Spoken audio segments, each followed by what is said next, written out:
podcast in the world. The Chris Voss Show, the preeminent podcast with guests so smart you may experience serious brain bleed. The CEOs, authors, thought leaders, visionaries, and motivators. Get ready. Strap yourself in. Keep your hands, arms, and legs inside the vehicle at all times, because you're about to go on a monster education roller coaster with your brain. Now, here's your host, Chris Voss. Hi, folks. Voss here from thechrisvossshow.com. There you go, ladies and gentlemen. Our latest 6 that makes official. Welcome to the big show. 16 years of the Chris Voss Show, 2,500 episodes. Oh my gosh, can you believe it? We just have the most amazing authors on the show and everything that goes on. Go to goodreads.com/Chris Voss, LinkedIn.com/Chris Voss, YouTube.com/Chris Voss, and Facebook.com/Chris Voss. Who knew there were so many of these people in the world? Today we have an amazing young man on the show. We're going to be talking about his series called Night of the Phantom in episode 1 and 2 books that we'll be getting into. His latest book, episode 2, Night of the Phantom, or I'm sorry, let me recut that. It's called Consequences of the Phantom, Night of the Phantom, episode 2. We'll be talking about the whole series, book 1 and 2. But the latest one is out August 18th, 2025 by Carlos Manuel Reynosa. Welcome to the show, Carlos. How are you? I'm doing good. Thank you for having me. Thank you for coming. We really appreciate it. Give us your .coms. How can people find you on the interweb, sir? You can find me at authorcarlosreynosa.com. There you go. And where else? The bookstores are for the free series is Source Knowledge in Newark, New Jersey. Little Boho Bookshop in Bayonne, New Jersey. And Reading Glass at Crooktown and Kembler Mall. And also at $10book.com. There you go. So give us a 30,000 overview. We'll just lead off with the book 1 in the episodes.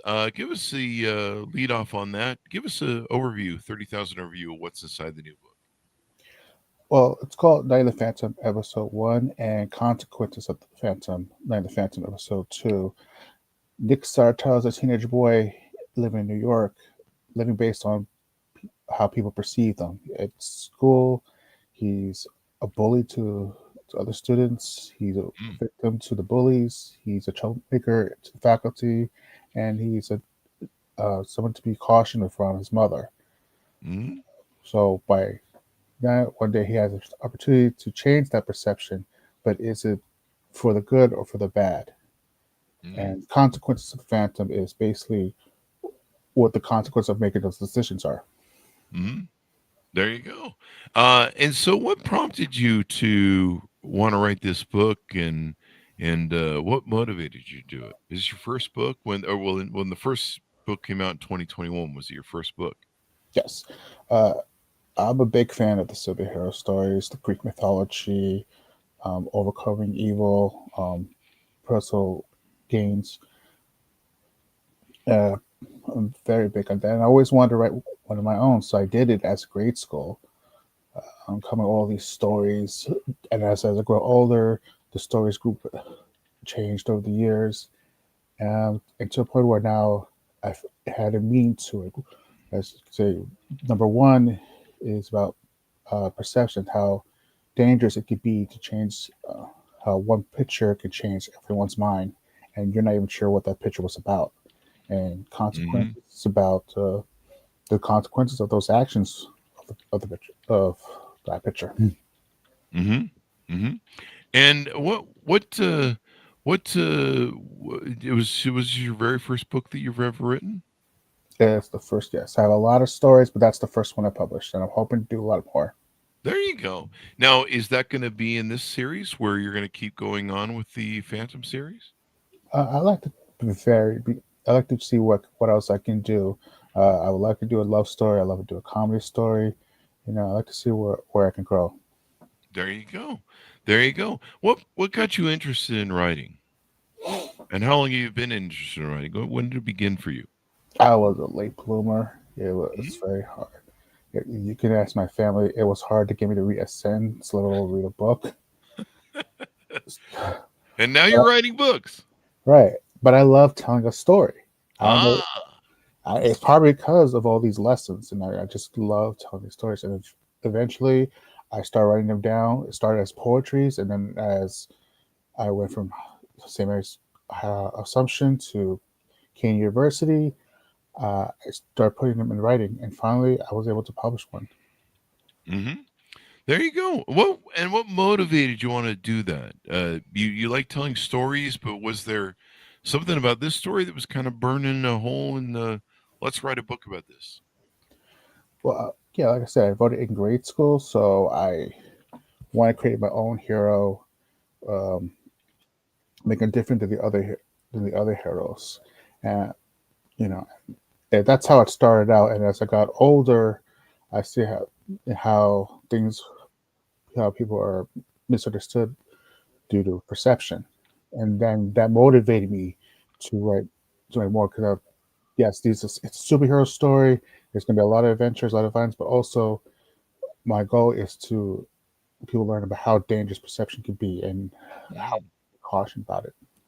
Now, some people might wonder if this is something similar to the Phantom of the Opera, maybe, or something like that. Why did you?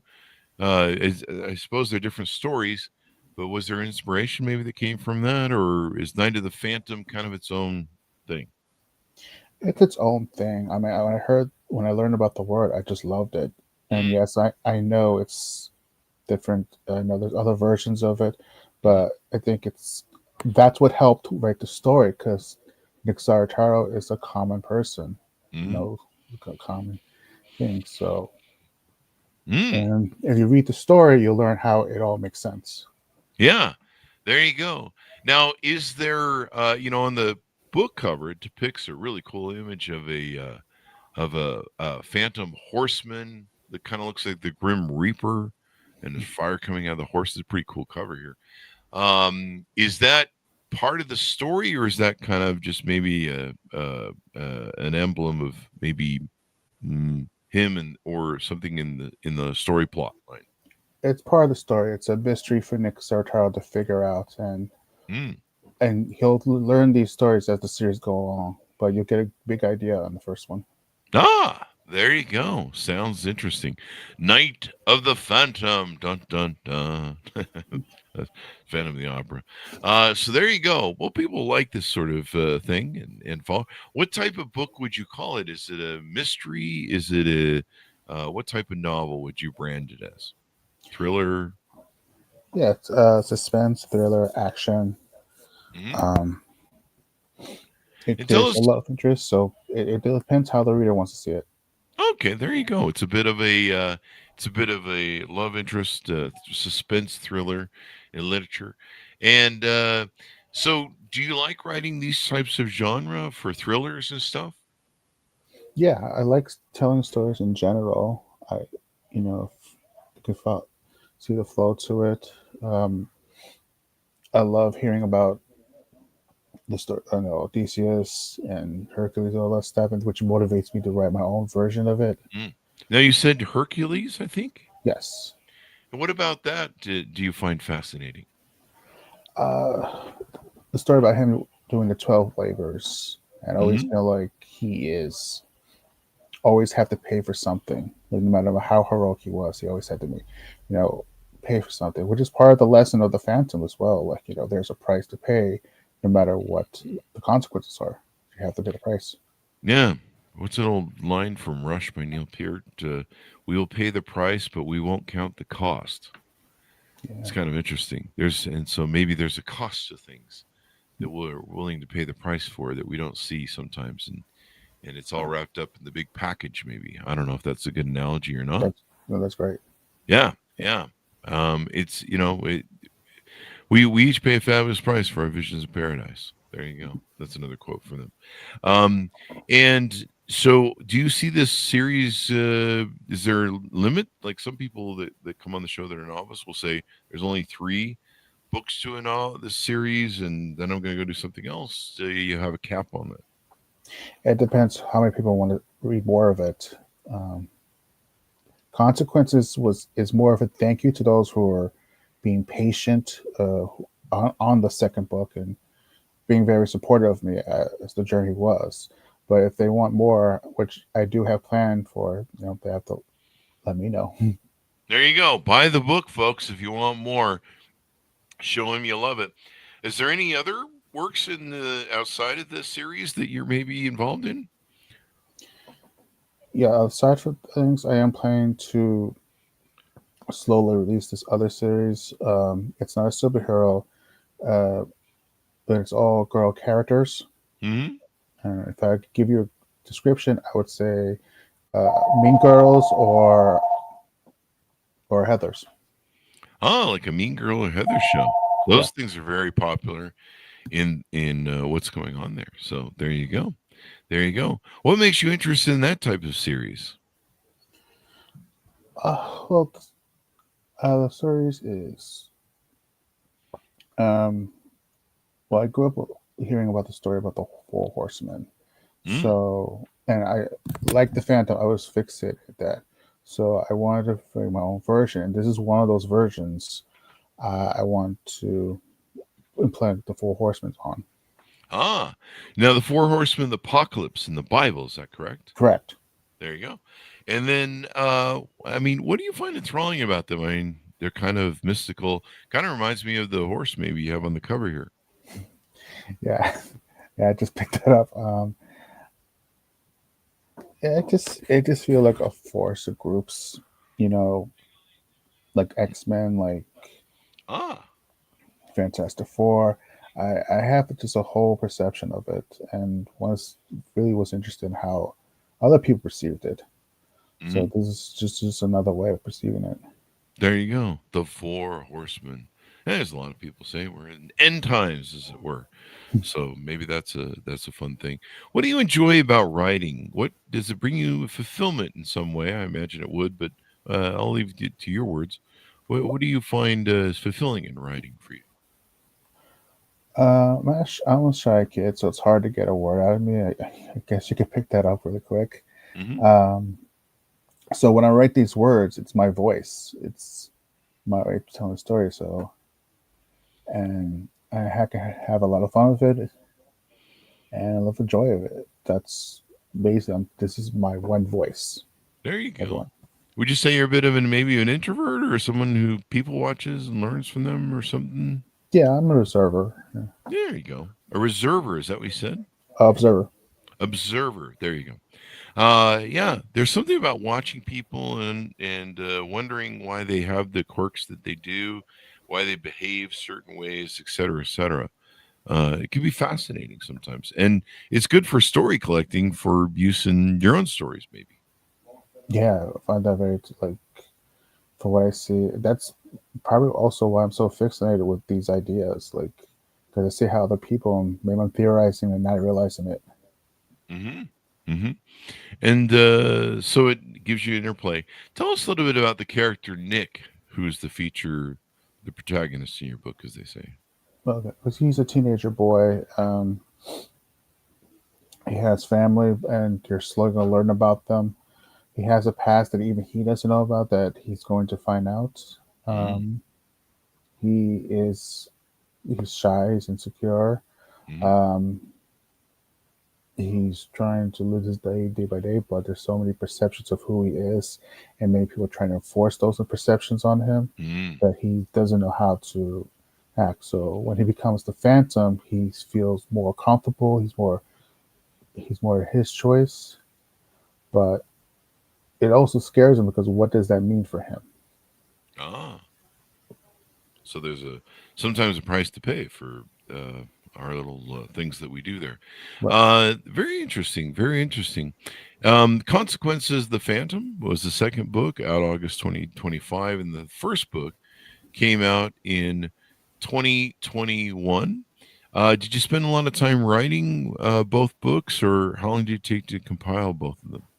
Oh, it took a very long time because the school work and actual work and Hmm.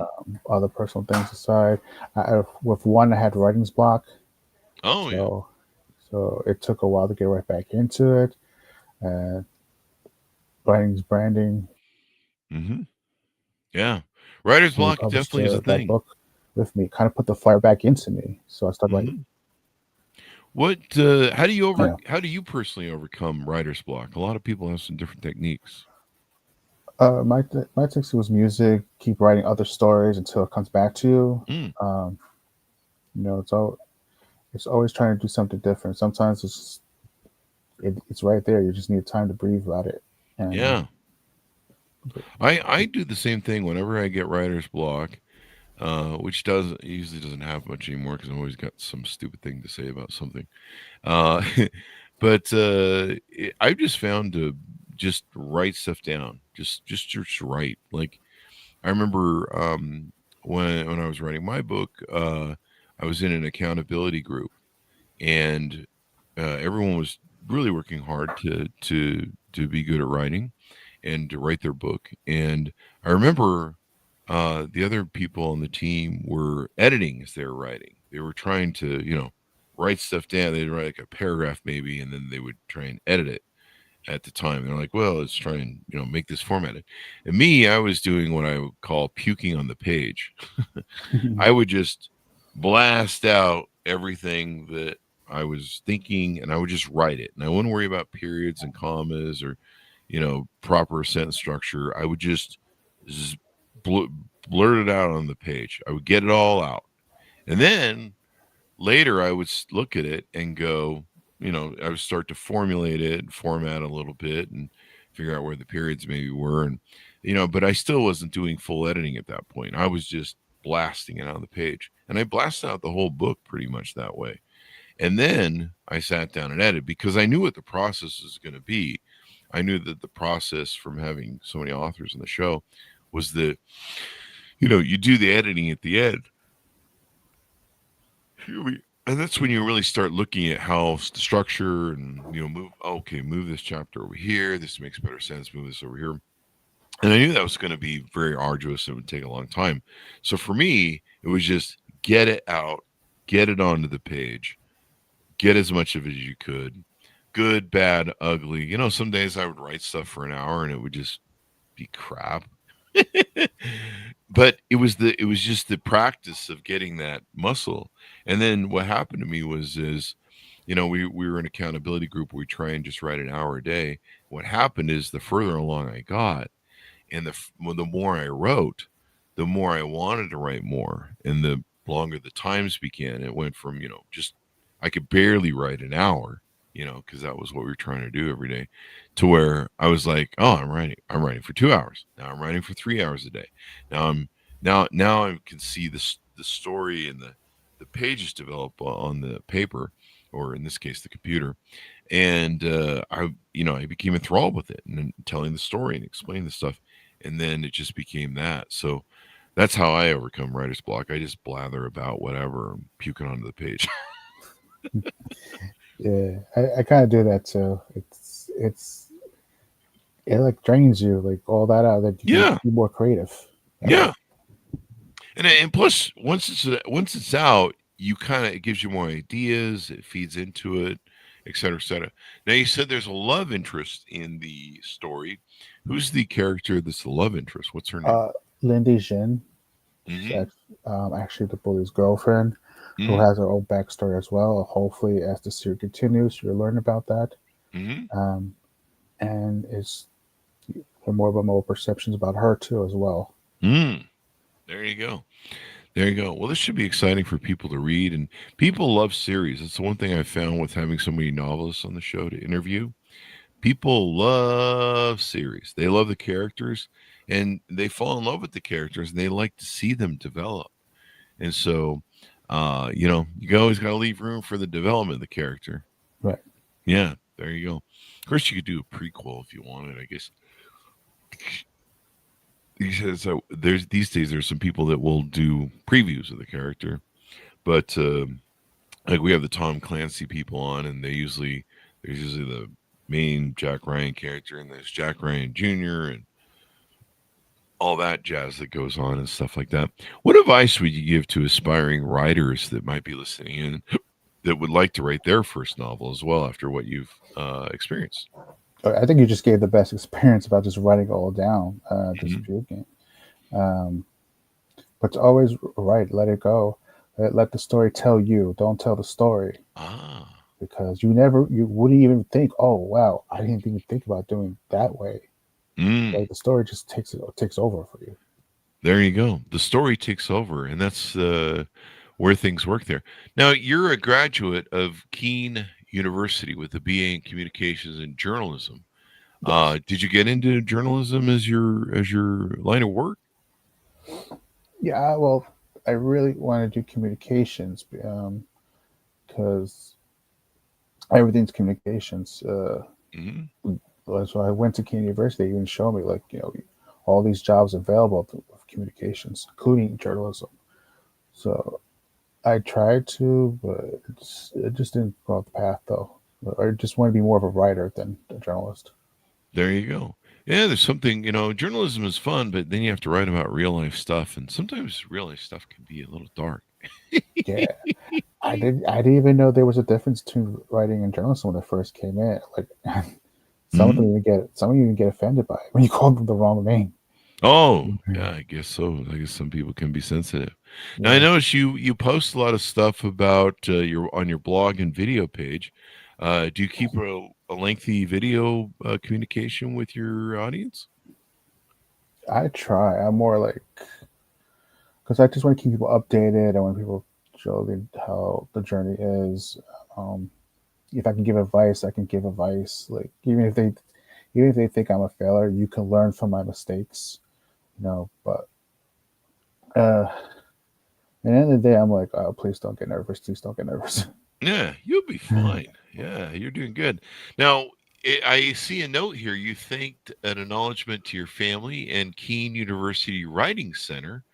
Sounds like they gave you some support there. How was that supportive for you? They gave me way more support than I actually asked for. Their point of views, their critiques. Uh, I tried to come in afterwards as an alumni, but it was more for people who need help with the writing in the classes. But Hmm. when I was in there, they gave a lot of information. Yeah, there you go. I mean, that's kind of what you need.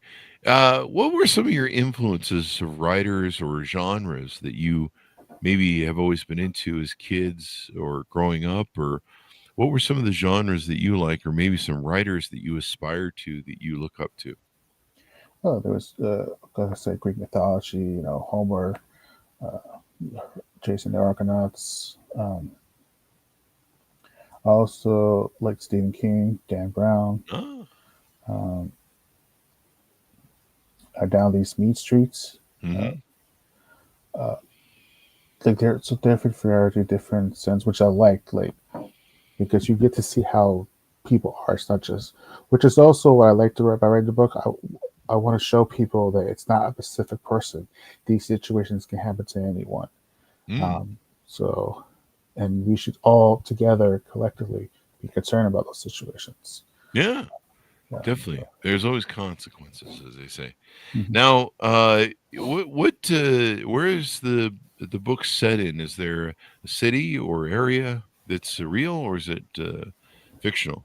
I try to keep it vague as possible. Hmm. Like, as I explained, I wanted it can happen anywhere, anytime, any place. But it's in generally in New York. But I will try to explore New York Hmm. the best way I can. And now, do you call it New York in the book, or is it called a different name? It's called New York. Oh, there you go. I know, like like in Batman, they kind of have like a city that's like New York, but they call it Gotham. So I wasn't sure. Yeah. So there you go.